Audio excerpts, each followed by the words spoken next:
네, 코리니 아빠의 투자기. 오늘은 DTCC가 스텔라 루멘하고 파트너십을 체결했다는 뉴스가 떴는데요. 이게 캔톤에게 과연 치명적인 뉴스인지에 관해서 한번 분석해 보도록 하겠습니다. 자, 코리니 아빠의 투자기는 인문학적 추론 영역이니까 절대 투자의 일방적인 기준으로 삼지 말아 주십시오. 자, DTCC가 보도자료를 내가지고 원래 뭐 DTCC가 원래는 멀티체인 전략을 하겠다고 이미 예고를 하고 있었습니다. 그런데 공식적으로 스텔라 루멘에서 이 퍼블릭 블록체인으로 연동을 시키면서 2027년도 상반기 때부터 여기하고 실제로 테스트를 진행을 하겠다라고 발표를 했습니다. 자, 이 내용에 대해서 조금만 더 지켜보면은 이제 발표 주체가 스텔라 재단하고 같이 발표를 했고, 그래서 DTCC의 커스터디에 있는 자산이겠죠. 그러니까 여기에 국채도 포함이 되고, 그 다음에 러셀 천과 같은 이제 그 주식도 되겠습니다. 그리고 ETF도 되겠죠. 그래서 이 출시 목표를 2027년도 상반기 때, 요때 이제 테스트를 해보겠다라고 발표를 했습니다. 그래서 아직까지 뭐 이게 테스트가 돼가지고 성공적이다 뭐 이런 얘기는 아직은 없어요. 그래서 27년도부터 하겠다라고 이제 발표를 한 겁니다.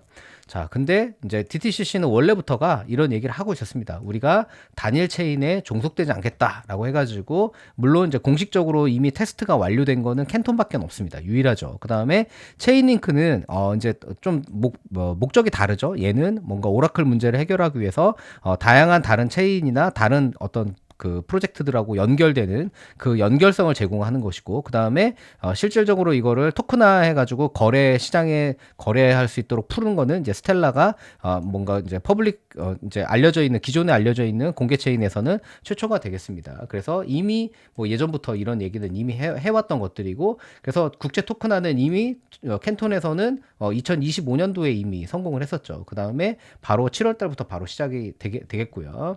자, 그래서 그 DTCC의 CEO가 고성능 애런들과 추가 협력 중 추가 발표를 예고하고 있습니다. 예, 그렇기 때문에 앞으로 이제 뭐 아마도 제가 볼 때는 솔라나나 이런 것들도 채택될 가능성이 굉장히 높죠. BNB도 굉장히 높고, 그 다음에 이제 그 이더리움이 직접 될지, 아니면 이더리움 중에서 이제 아발란체나 뭐 이제 다른 어떤 그 뭐 다른 프로세스들이 먼저 될지, 그건 한번 지켜봐야 될 것 같아요. 왜냐하면 이더리움은 많이 느리잖아요. 그래서 이더리움을 직접 채택을 할지, 아니면 L2 중에 누구를 또 선택을 할지, 아마 폴리곤도 있고 되게 많잖아요. 그것들은 한번 지켜봐야 될 것 같습니다.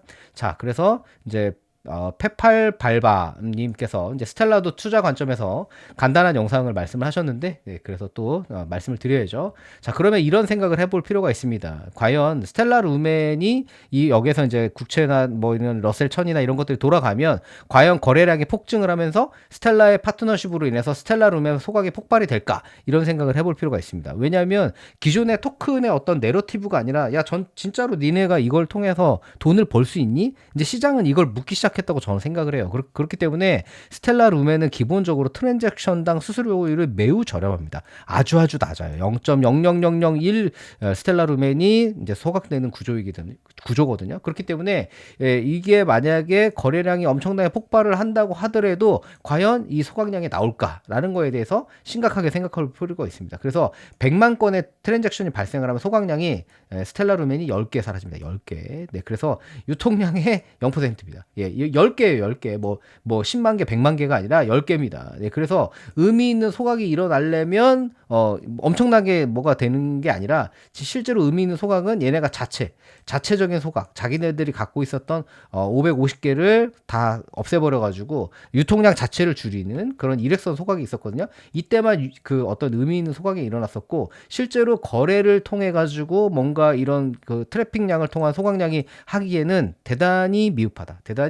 그래서 토크노믹스 자체가 울트라 사운드 머니가 갈 수 있는 그런 토크노믹스가 자체가 아닙니다. 네, 그래서 이거를 다시 한번 잘 생각해 볼 필요가 있어요.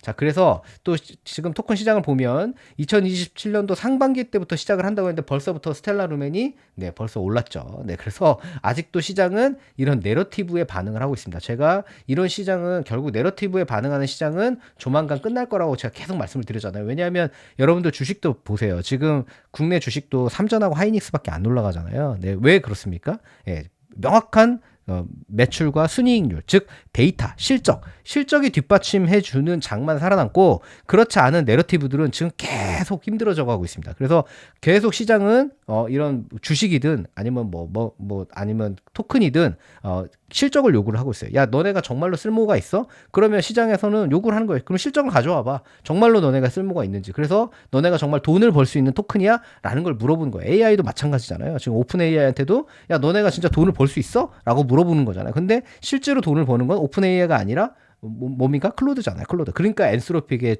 주식 가치가 엄청나게 폭발을 하고 있는 거죠. 그래서 시장은 이렇게 흘러가고 있다. 그래서 제가 뭐라고 그랬습니까? 올 초에 1월 달에 1월 3일, 1월 2일 이 3일 연속으로 해서 계속 제가 탈출 시리즈를 올려드렸잖아요. 이때 얼마나 많은 욕을 했습니까? 이때만 해도 이더리움이 지금 450만 원 선이었습니다. 지금 300만 원이 무너졌잖아요. XRP도 마찬가지죠. 이때 3,500원 수준이었습니다. 근데 XRP도 지금 2,000원대가 무너졌습니다. 제가 연초부터 강력하게 탈출을 경고해온 이유입니다. 올해부터는 달라진다. 왜? 옛날에는 코인 시장이 저금리 시대였습니다. 저금리. 옛날에 코인이 잘 나갈 때는 다 21년도도 그렇고 코로나 때문에 다 저금리 상태였어요. 근데 지금은 뭡니까? 고금리 상태예요. 고금리. 예, 미국의 안전자산만 투자해도 4%, 5% 이자를 주는 시대입니다. 근데 위험자산 중에 가장 위험자산이란 코인이 과연 날아갈 수 있을까? 저는 그렇지 않게 본 거예요. 그렇기 때문에 앞으로의 코인 시장은 절대적으로 실적 위주. 예, 실적이 있는 코인만 살아남을 것이다. 네이티브는 다 죽을 것이다. 라고 말씀을 드렸던 겁니다. 그래서 이때 탈출하신 분들은 뭐 나름대로 지금 괜찮죠.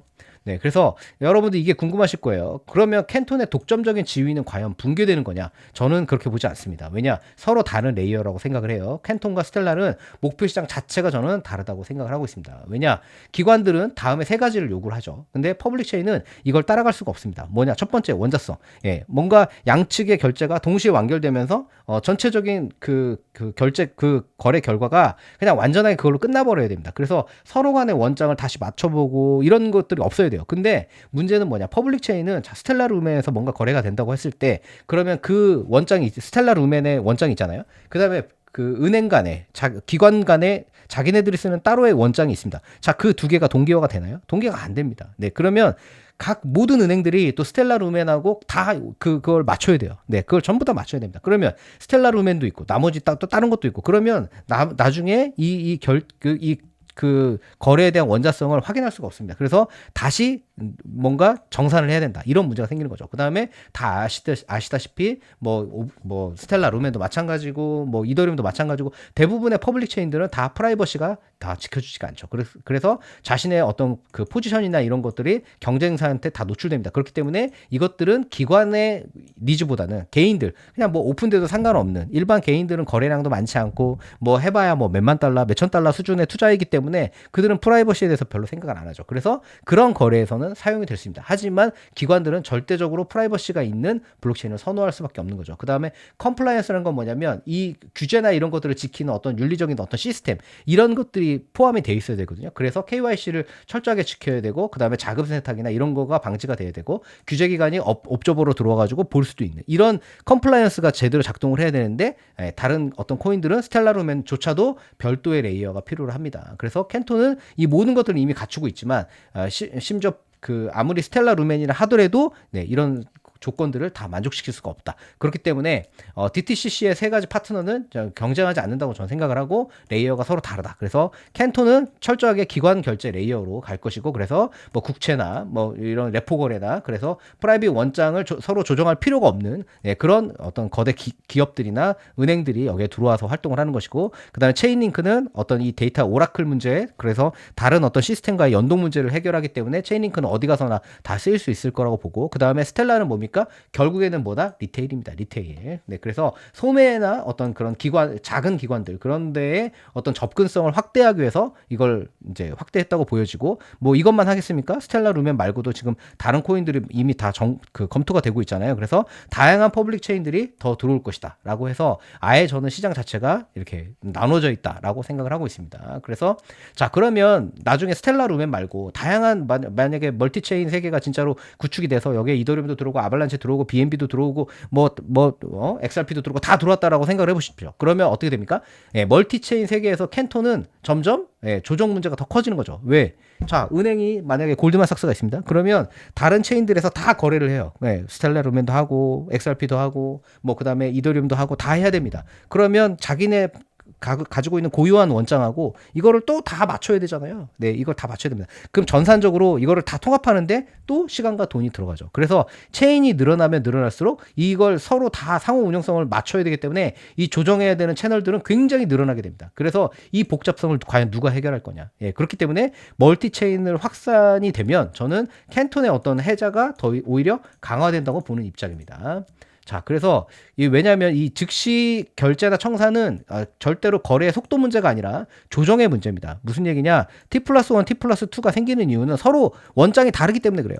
그래서 DTCC의 원장과 은행의 원장과 주식 거래소의 원장과 이게 다 다르기 때문에 이거를 대조하고 확인하는 시간이 걸리는 겁니다. 예, 처리 속도가 빠르고 느리고 그건 다음이에요, 다음. 그렇기 때문에 솔라나가 이더리움보다 빠르다, 이런 문제 때문에 T+1, T+2가 생기는 게 아닙니다. 그렇기 때문에 멀티체인 환경에서는 이것들을 대조하는 어떤 그런 대상들이 더 늘어나기 때문에 복잡성이 더 증가할 수밖에 없는 거죠. 기하급수적으로 증가합니다. 그러면 각 기관들은 이 채널, 저 채널, 저 채널, 전부 다 블록체인별로 다 이 맞추는 작업들을 해야 돼요. 그러면 비용이 엄청나게 많이 들어가게 되겠죠. 하지만 캔톤 내에서는 그럴 필요가 없습니다. 그냥 캔톤 내에서는 글로벌 싱크로나이저가 이것들을 다 조정을 해주기 때문에 자신들의 별도의 원장을 관리할 필요가 없습니다. 자신들이 오프라인에서 캔톤 이외에서 사용하는 원장 이외에 캔톤 내에서 사용하는 공동의 원장을 놓으면 이런 것들을 블록체인이 다르다 하더라도 이거를 일일이 조정하고 맞추는 작업을 할 필요가 없어요. 이게 캔톤의 해자입니다. 네, 그렇기 때문에 이런 조정 과정이 없기 때문에 T+0를 성공시킬 수밖에 없는 거죠. 그래서 기관들이 지금 캔톤에 몰려 있는 겁니다.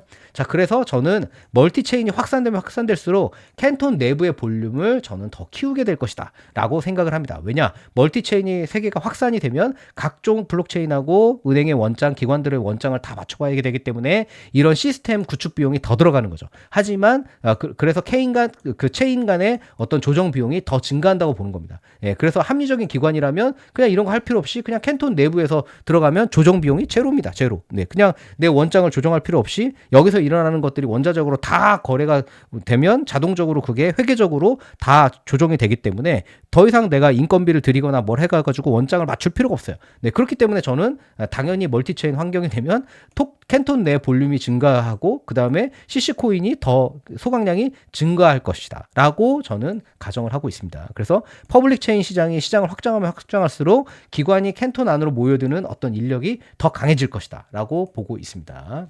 자, 그래서 또한 캔톤은 이미 검증된 네트워크죠. 그래서 스텔라 룸에는 내년에 테스트를 하겠다는 겁니다. 네, 내년부터 본격적으로 뭘 하겠다는 게 아니라 내년에 한번 해보면서 과연 이 성과가 어떻게 나오는지 한번 볼게 라고 얘기한 거예요. 하지만 캔톤은 그게 아닙니다. 이미 브로드리지 4월 기준으로 봤을 때 4월 한 달 동안에 무려 7.7T 달러가 거래가 됐습니다. 하루에만 3,500억 달러 이상이 지금 거래가 됐거든요. 그래서 얘는 파일럿 거래가 아니라 실제 거래입니다. 네, 그래서 우리는 테스트가 아니라 그냥 이미 벌어지고 있는 일이에요. 근데 이걸 공식적으로 이제 기존에 있는 블록체인 기존에 있는 토큰뿐만 아니라 어떤 그 커스터디 돼 있는 새로운 그 국채에 대해서도 토큰화를 시작을 하겠다는 게 7월 달부터인 거죠. 그래서 우리는 테스트 단계가 아니다. 그 다음에 또 하나 징표가 뭐냐면 캔톤의 최대 위협이었던 거는 JP모건의 JPM이죠. 그래서 그 JP모건도 처음에는 키넥스라는 걸 통해서 자기네가 자체적으로 이걸 시스템을 만들어갖고 전체를 다 먹으려고 했죠.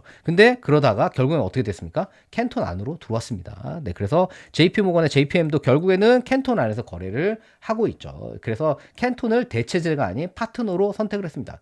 그래서 캔톤의 해자가 이게 강력하게 그 증명되는 것이 바로 JP모건의 행보라고 저는 보고 있습니다. 자, 그래서 저는 DTCC하고 스텔라의 이런 그 협력이 결국 캔톤을 위협하지 않는다라고 저는 보고 있고 오히려 캔톤의 독보적인 가치를 드러낸다고 보고 있습니다. 그래서 구독자분 중에 한 분이 말씀하신 것처럼 저는 스텔라 루멘이나 다른 어떤 퍼블릭 체인들은 다 리테일을 향하고 있다고 생각이 되고 기관은 캔톤의 이 해자를 벗어나기가 대단히 어렵다. 그래서 이 원장 자체 그 크로스 원장 골드만삭스의 원장과 그 다음에 JP모건의 원장이 통합될 수는 없잖아요. 서로 간에 자기만의 어떤 그런 시스템과 그런 문법이 있기 때문에 은행의 원장 자체가 통합될 수는 없어요. 신한은행이나 국민은행이나 우리나라도 마찬가지로 은행끼리의 원장이 통합될 수는 없죠. 하지만 그들이 공통적인 공통분모, 야, 이거는 우리가 뭔가 그 체인화 블록체인 통해서 이거를 거래를 할게라는 것들은 그냥 캔톤 안으로 들어오면 됩니다. 그러면 그런 크로스 원장의 문제가 다 해결이 되는 거죠. 여기서 다 정산이 되고 원자적으로 다 거래가 되고 그렇기 때문에 이 원자성의 해자가 결코 뺏어가기가 대단히 어렵다. 그래서 멀티체인이 확산되면 확산될수록 이 조정의 비용이 증가될 것이고 그러면 캔톤 내부가 거래가 집중되면서 CC 소각이 증가할 거라는 저는 이 메커니즘이 저는 더 타당하다고 보여집니다. 그 다음에 이 네트워크 효과 이미 뭐 55개 정도의 슈퍼 밸리데이터들이 다 들어왔고 그 다음에 밸리데이터는 1000개가 넘어갔죠. 그러면 얘네들이 이미 이 네트워크에 다 들어와 있는데 만약에 네트워크를 이탈한다 그러면 이거에 대한 전환 비용도 만만치 않죠. 네, 그렇기 때문에 기관의 입장에서도 이것도 쓰고 저것도 쓰고 저것도 쓰면 좋을 것 같지만 사실은 코스트만 계속 증가할 뿐입니다. 그렇기 때문에 뭐 DTCC는 당연히 이제 워낙 독보적인 기관이니까 뭐 어떤 한 기관한테 독점권을 줄 수는 없잖아요. 그러니까 당연히 멀티체인 전략이라는 걸 발표할 수밖에 없는 거죠. 근데 여기에 맞춰가지고 모든 은행이나 기관들이 다 멀티체인 환경으로 구축을 한다? 그러면 그거는 시스템 리스크와 비용만 증가하게 될 뿐입니다. 네, 그래서 저는 단일 체인이 금융을 통합하지 못할수록 원장 간 조정 비용을 제거하는 캔톤의 해자는 더욱 깊어진다고 저는 보고 있습니다. 만약에